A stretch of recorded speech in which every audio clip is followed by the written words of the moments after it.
येत्या वर्षात तुमच्या म्हणजे तुमचं काय विजन आहे कल्याण डोंबिवलीसाठी?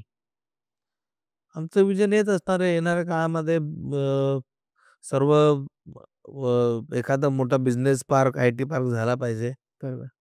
आणि जिथे इथल्या स्थानिक लोकांना नोकऱ्या मिळाल्या पाहिजेत. आता बाजूला आमच्या एम-आय-डी-सी आहे.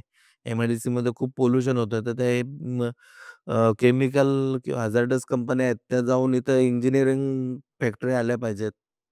त्या जेणेकरून येथील नागरिकांचं स्वास्थ्य खूप चांगलं राहील. आता तुम्ही इथं बघत बघत असाल आजूबाजूच्या परिसरात आपल्या डोंबिवलीमध्ये श्वसन विकाराचे रुग्ण फार वाढलेले आहेत. हो, कारण आपली इथली जी हवामानाची क्वालिटी जी आहे, एअर क्वालिटी अतिशय खराब झालेली आहे. तर ती सुधारली पाहिजे. बरोबर.